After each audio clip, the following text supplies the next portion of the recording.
जय हिंद दोस्तों। मेरे चैनल रुद्र मिशन में आपका स्वागत है।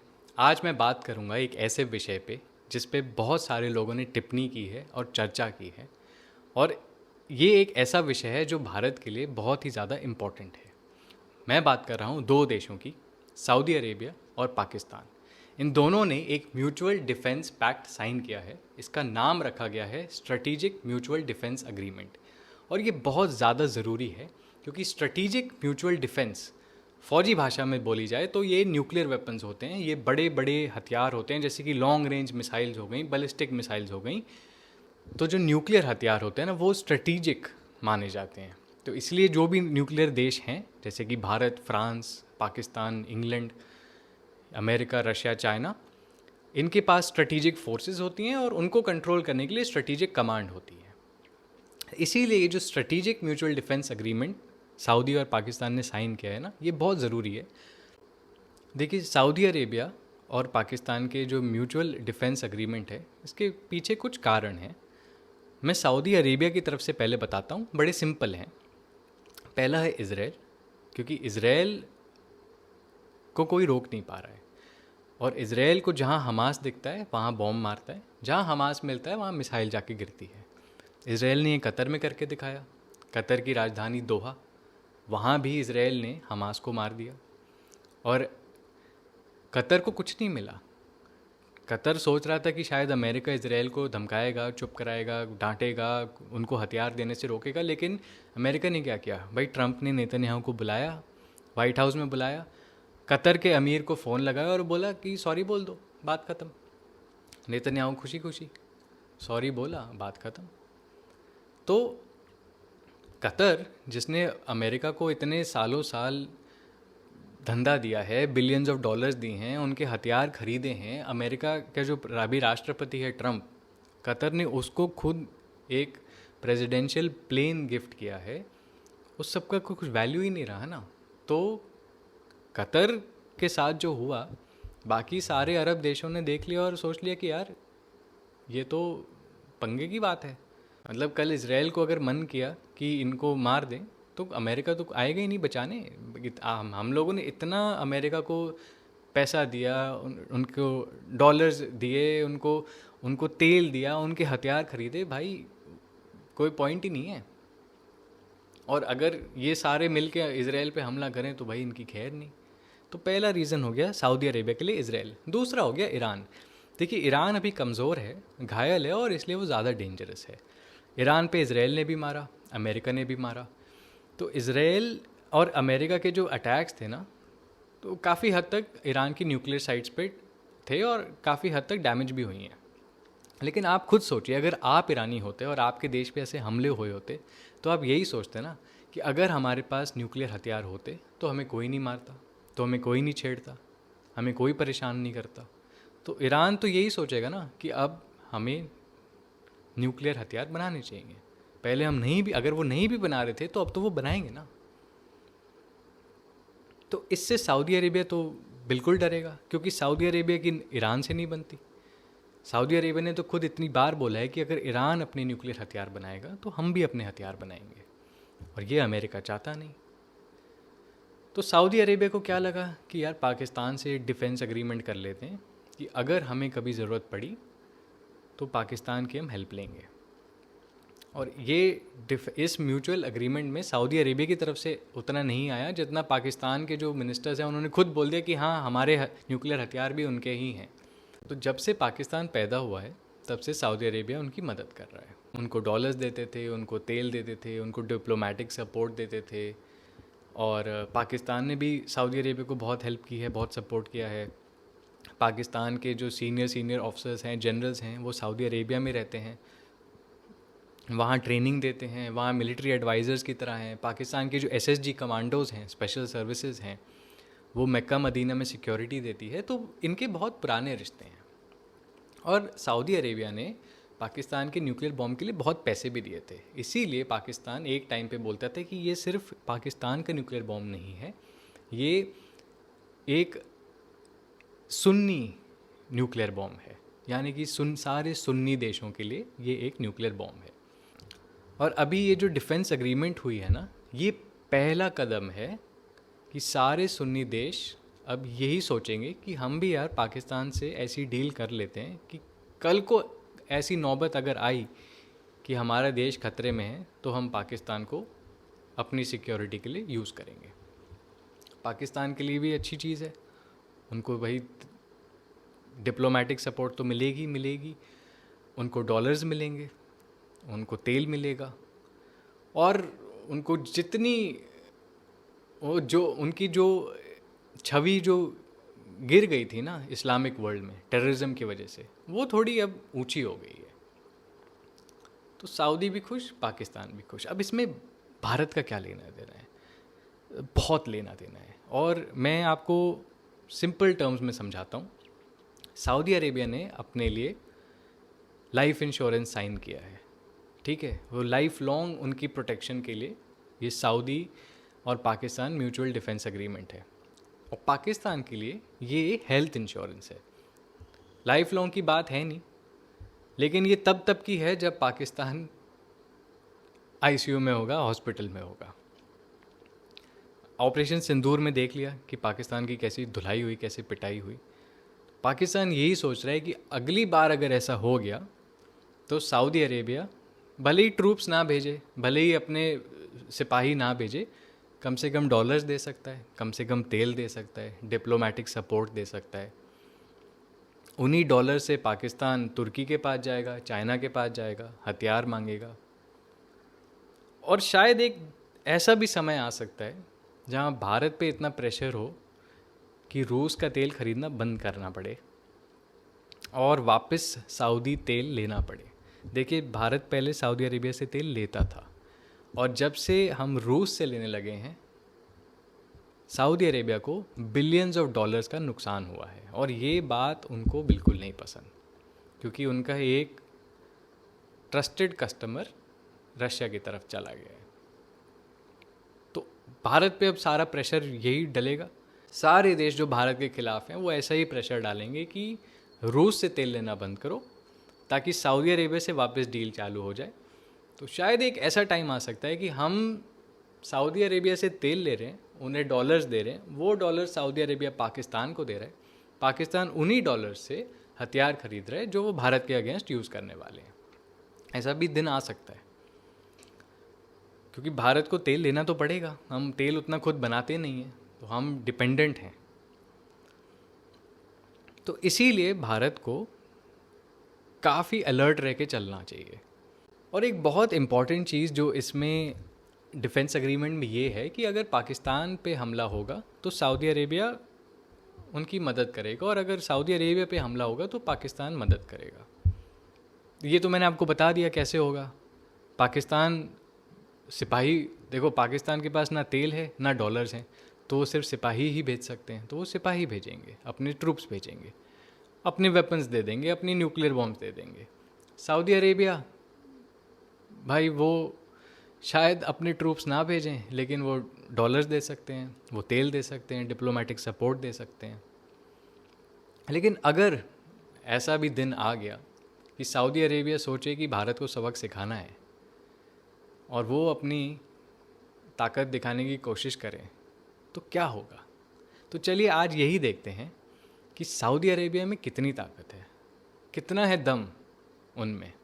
अगर हम सऊदी अरेबिया के आंकड़ों पे नज़र डालें तो उनके पास पेपर पे 2.5 लाख फौजी हैं, लेकिन ये 2.5 लाख में से 1.5 लाख तो पैरामिलिट्री वाले हैं। जैसे भारत में सीआरपीएफ, सीआईएसएफ, बीएसएफ ऐसी होती है ना, जो फौज नहीं मानी जाती। तो सऊदी अरेबिया में 2.5 लाख में से 1.5 लाख तो पैरामिलिट्री वाले ही लोग हैं।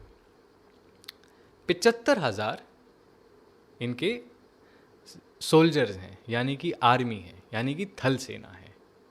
नेवी में 14,000 हैं और एयरफोर्स में 20,000 हैं।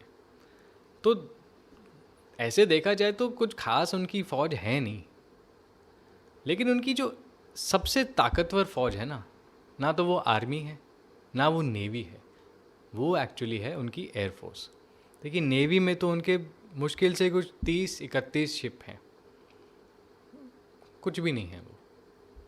और ना ही उनकी नेवी ने कभी ज़्यादा एक्सटेंसिव कॉम्बैट देखा है, ना ही उन्होंने ज़्यादा कोई मिशंस में भाग लिया है, थोड़ा बहुत यहाँ यमन और हुतीज़ के साथ ज़रूर उन्होंने बॉम्बिंग की है, पंगे लिए हैं, लेकिन हुतीज़ ने भी उनको अच्छे से सिखाया है। जो सऊदी आर्मी है, देखिए मेरे को कभी नहीं लगता कि सऊदी अपने ट्रूप्स पाकिस्तान में भेजेगी। वैसे तो मेरे को लगता ही नहीं है कि सऊदी कुछ करेगा, लेकिन अगर करेगा भी तो एयरफोर्स ही यूज़ कर सकता है।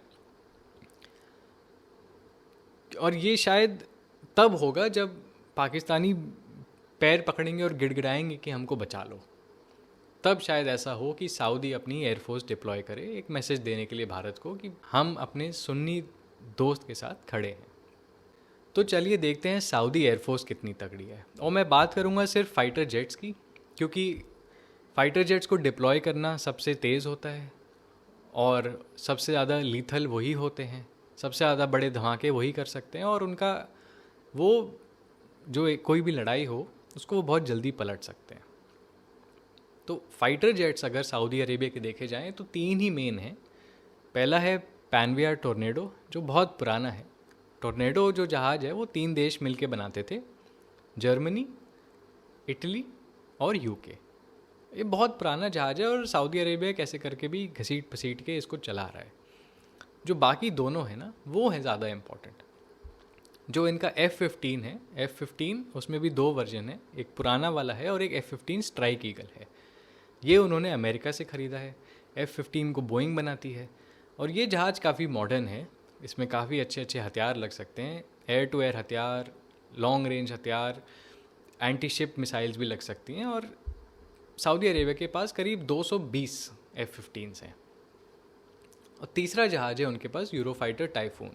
यूरोफाइटर 4 यूरोप के देश बनाते हैं, उसमें जर्मनी, स्पेन, इटली और यूके। यूरोफाइटर सऊदी अरेबिया का सबसे एडवांस्ड फाइटर एयरक्राफ्ट है और ये इनके पास करीब 70 से 75 हैं। तो ले दे के करीब 300 साढ़े 300 सऊदी अरेबिया के पास अच्छे फाइटर जेट्स हैं। अभी अगर बात ऐसी आ जाती है कि भारत को सऊदी अरेबिया से और पाकिस्तान दोनों से खतरा हो जाए, क्योंकि उनकी ऐसी गठबंधन बन चुकी है कि एक पे हमला मतलब ऐसा देखा जाएगा कि दूसरे पे हमला, जैसे नेटो होता है यूरोप में कि एक नेटो पे हमला तो माना जाता है सब पे नेटो पे हमला। तो ऐसे ही पाकिस्तान सऊदी ने एक शुरुआत की है, इसको बहुत लोग इस्लामिक नेटो भी बोलते हैं। शायद इसमें कतर यूएई भी आके जुड़ जाएं, लेकिन वो फिर भारत के अगेंस्ट नहीं है। लेकिन हमें सोना नहीं चाहिए। चीज़ें जियोपॉलिटिक्स में कुछ भी कभी भी पलट सकता है, भावनाएं कभी भी बदल सकती हैं। तो भारत को टोटल थ्रेट इसमें कैसा है? देखिए, अगर सऊदी अरेबिया और पाकिस्तान की एयरफोर्स मिल जाए तो आंकड़ों में काफ़ी टक्कर है, क्योंकि सऊदी अरेबिया के 200 से 250, क्योंकि सऊदी अरेबिया के जब F-15 यूरोफाइटर मिल के जो 300 से 350 जहाज़ हो गए, वो पाकिस्तान के 300 जहाज़ जो कि JF-17 हो गए, J-10 हो गए, F-16 हो गए और मिराज 3 भी गिन सकते हो क्योंकि संख्या में काफ़ी हैं, लेकिन किसी काम के नहीं हैं वो। तो ये जो आप स्क्रीन पे मेरे देख रहे हैं ये AI जनरेटेड है। तो अगर सऊदी और पाकिस्तान के जहाज़ मिल जाएं तो आंकड़ों में फिर भारतीय वायुसेना को टक्कर दे सकते हैं। अब ऐसा कभी होगा कि दोनों देश मिल के हमसे लड़ाई छेड़ेंगे? अभी कोई कह नहीं सकता, लेकिन जियोपॉलिटिक्स में कुछ भी गारंटीड नहीं है, इसलिए हमें तैयारी ज़रूर करनी चाहिए। और यहाँ पे थोड़ा हमको संभलना होगा, क्योंकि फिर जो लड़ाई होगी ना वो काफ़ी इवन हो जाएगी। जो हमारे पास वैसे पाकिस्तान से ज़्यादा जेट्स हैं और अगर सऊदी अरेबिया से देखा जाए उनसे भी ज़्यादा जेट्स हैं, लेकिन जब वो 2 मिल जाएंगे तो हमें खतरा है। लेकिन इतनी आसान भी नहीं है चीज़ें, क्योंकि सऊदी अरेबिया को अगर ऐसी लड़ाई लड़नी है तो उन्हें बहुत कुछ गंवाना पड़ेगा। देखो, पहली बात तो उनको अपने जेट्स वो सऊदी अरेबिया से तो हर बार उड़ा नहीं सकते। 2500 से 2700 किलोमीटर का रास्ता है। अब जेट्स तो भाई तेल खाते हैं, तो सऊदी अरेबिया को बार बार अपने जेट्स की रिफ्यूलिंग करनी होगी, और उनके पास 6 से 8 एयर टू एयर रिफ्यूलर्स हैं सऊदी अरेबिया के पास, भारत से ज़्यादा हैं। तो वो सारे डिप्लॉय करने पड़ेंगे। अब देखिए, आप मैप में देखिए, और ये गूगल माई स्टूडियो का मैप है, आप मैप में देखिए कि सऊदी अरेबिया अपने जेट्स एक ही रास्ते से ला सकता है। वो ऊपर नहीं जा सकता ईरान के ऊपर से, भले ही ईरान कमज़ोर हो, उनकी एयरफोर्स बची ना हो, लेकिन अगर ईरान में एक सरफेस टू एयर मिसाइल भी ज़िंदा है तो वो तो फायर कर देगी। अभी सऊदी को फिर वहाँ भी बचना पड़ेगा जहाज़ों को। तो उनका सबसे सेफ रास्ता है कि भाई ओमान के ऊपर से उड़ के आओ, अरेबियन सी में आओ, फिर पाकिस्तान की तरफ जाओ, और यहीं पे वो लोग मात खा जाएंगे, क्योंकि सी में तो हमारा डोमिनेशन रहेगा ना। पाकिस्तान और सऊदी अरेबिया की दोनों नेवी कंबाइन कर लो, जोड़ लो, मिला लो, तब भी 60 शिप ही होती हैं। भारत के पास करीब 160 शिप हैं, तो मतलब कोई मुकाबला ही नहीं है ना। तो सी में भी वो मारे जाएंगे, और तो सी में उनकी शिप्स भी मारी जाएंगी, और ऊपर जो जहाज़ जा रहे हैं उनको भी खतरा है, क्योंकि जो वॉरशिप्स होती हैं उनमें सरफेस टू एयर मिसाइल्स भी होती हैं, वो एयरक्राफ्ट को शूट डाउन कर सकती हैं। तो अब सिर्फ यही नहीं होगा ना, भारत का एयरक्राफ्ट कैरियर भी लगा हुआ होगा, भारत की एयरफोर्स भी लगी होगी। तो जहाँ सऊदी जहाज़ लैंड करेंगे पाकिस्तान में, अगर कोई पाकिस्तानी खुश हो रहा है कि भाई सऊदी आएंगे, यूरोफाइटर F-15 लाएंगे, वो जहाँ लैंड करेंगे वहीं बम गिरेंगे, उनके पास बचने का कोई तरीका नहीं है। तो ये बात भारत को भी कहीं ना कहीं एक्सेप्ट करनी चाहिए कि अगर ये सऊदी और पाकिस्तान अपनी एग्रीमेंट को सीरियसली लेते हैं, और भारत और पाकिस्तान की अगली युद्ध में सऊदी उनको बचाने आता है, तो हमें सऊदियों को ठोकना होगा, ठोकना ही पड़ेगा।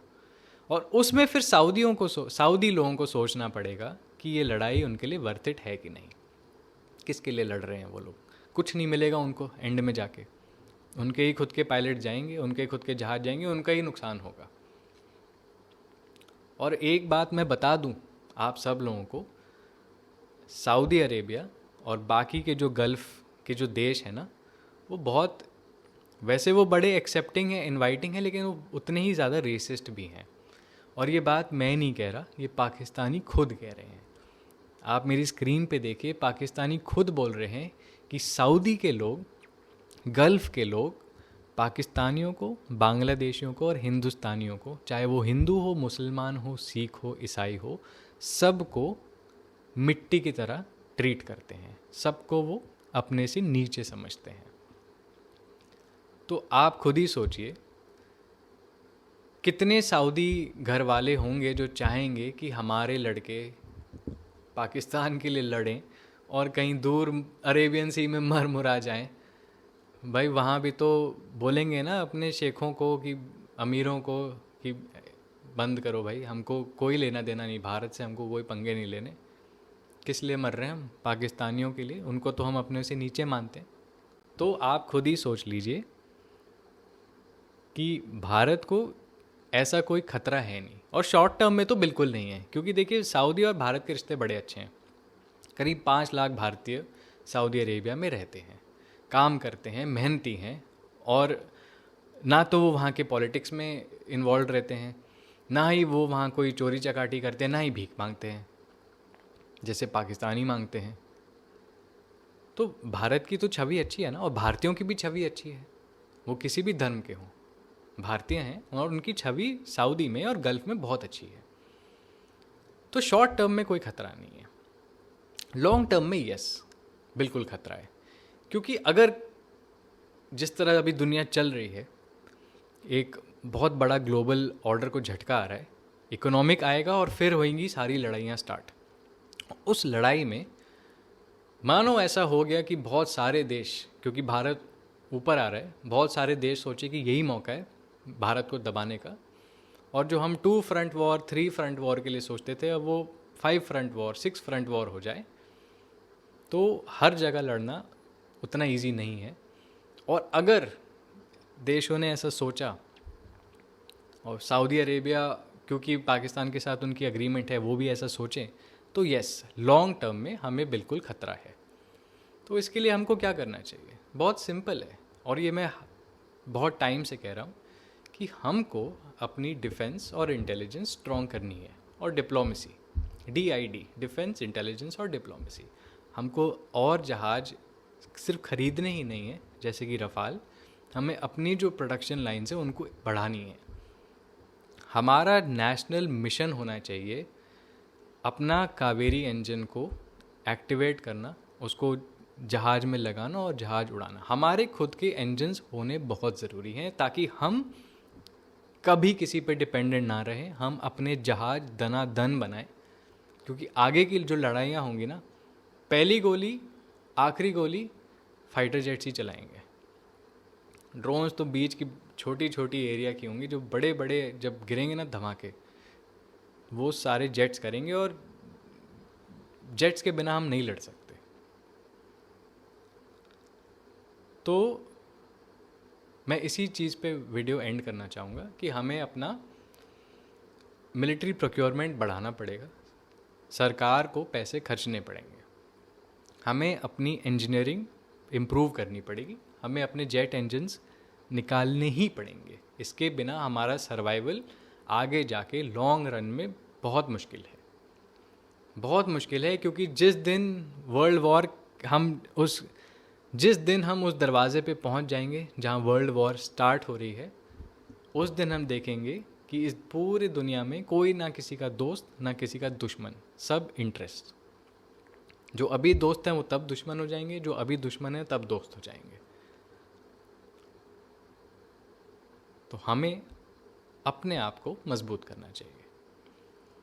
आज के लिए इतना ही दोस्तों। अगर आपको ये वीडियो अच्छा लगा तो प्लीज़ लाइक कीजिए, शेयर कीजिए और कमेंट कीजिए, और बताइए कि अगले हफ्ते मैं किस टॉपिक पे आपके साथ बात करूं। जय हिंद।